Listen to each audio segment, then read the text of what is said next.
We've had a few preseason games to run through with the new kickoff rule.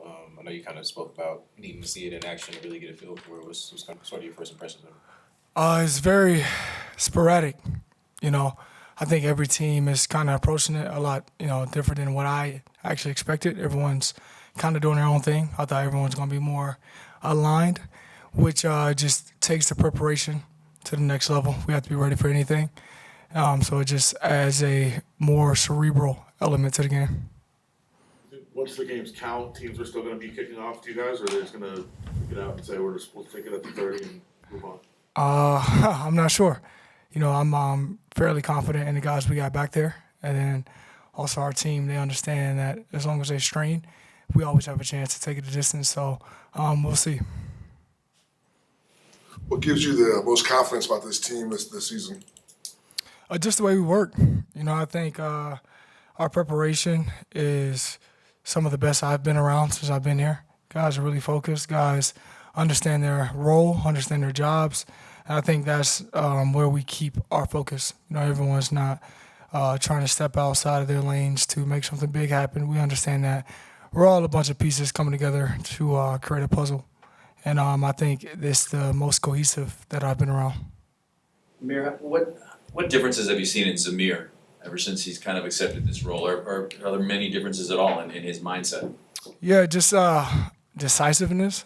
I think for a young guy going through so much, coaching change, sometimes it can make you a little indecisive, at times. And I think coming into this year, having a full off season with a coach and now full camp and understanding how we want the run game to go, he's a guy who's going to make the right decisions and do it at full speed. And even if you don't make the right decision, as long as you're decisive a lot of times as a running back, I've seen it work in your favor.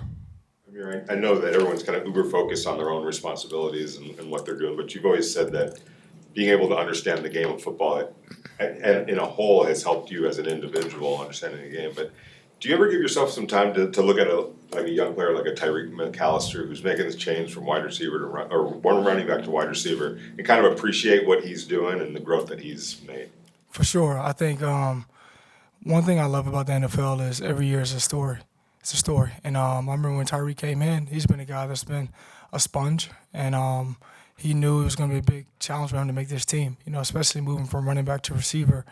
And Getsy's the type of coach where he doesn't hold anything back. If you're a running back, you may be put in a situation where a tight end typically is, and you're expected to know that job and vice versa. So, there wasn't any babying for him. So to see him answer the call and make some huge plays for us the other night, it's just one of those stories, again, that you just look back and you're just like, wow, I love the game of football because of it. He's got speed that shows up Yeah. without question. Mm-hmm. You, as a fellow athlete, can you sense that? Can you see that? Oh, yeah, for sure. I think that's one of the things that, is always interesting for me. Starting a new year, you get new faces in, you're just trying to figure out, what does this guy do well? And I remember the first time Tariq caught a punt return, and it wasn't even a full cover. He just went along his track, and he was just like, his feet was kind of like the road runner. I was like, man, that dude can spin, And to see it in live action, it just shows that it translates, and I think that's, the word of him. Ameer, speaking of what guys do well, how does this offense play into what you do well? Like I said, you can be in a number of positions. You can be out wide, you can be in the backfield, you can be in the slot, you can be motioning a lot. You can be integrated into a lot of different schemes. The screen game, obviously the run game, the pass game, and I tip my hat to Gessie. He really understands how to use guys, and I think it's going to be really interesting once we get everybody healthy and then everyone out there, and we kind of find our flow through probably the first 2 to 3 games. I would say it'll be interesting to see how I get incorporated in the game. There are guys that line up in the backfield kind of in a fullback role, but there's not like a dedicated fullback on this team. I guess how different is that as a running back to not have that, that usual guy that's a fullback in front of you? It's really different for me, especially coming from a similar scheme in Minnesota when I was there, having an all-pro, Pro Bowl, fullback like C.J. Ham for a long time, where you can really rely on that guy to kind of start the path and then clear that path for you. Then having a guy who was a Pro Bowl alternate in Jakob Johnson, the last few years that I was here. So it's a lot different, but I think we do a lot of things with how we move guys around pre-snap and post-snap to kind of supplement for that. Who are some guys that you think have really embraced special teams, young players coming up that have really been able to make their mark on the team just through that category? Yeah, I would say Isaiah Polo-Mao.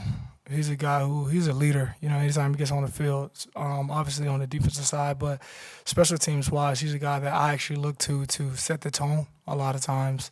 DJ Turner, of course, he's a guy who doesn't talk much, but when he's out there, you're expecting big plays, and his motor is just, you can't coach it. And I think anytime you see a guy out there busting his tail like that, it's infectious for a lot of guys. And I've just seen this special teams unit take their play to the next level every single year I've been here. The first year we were good, last year we were really good, then this year I'm expecting us to have a solid team as well. And Tom just demands it from us, and I think we all just enjoy doing it, because it's no play like a special teams play. It actually takes everyone. Sometimes on offense, everything can be covered, then Devontae will go out there and make a one-hand catch, so it's like one guy kind of made that play, but special teams, if you go back and look at that punt return that Tariq actually took to the house, everyone was doing their 111th, and if they weren't, that play wouldn't happen. Of course, he had to do his job to finish off the play, but the special thing about special teams is just how everyone has to come together for it to be successful.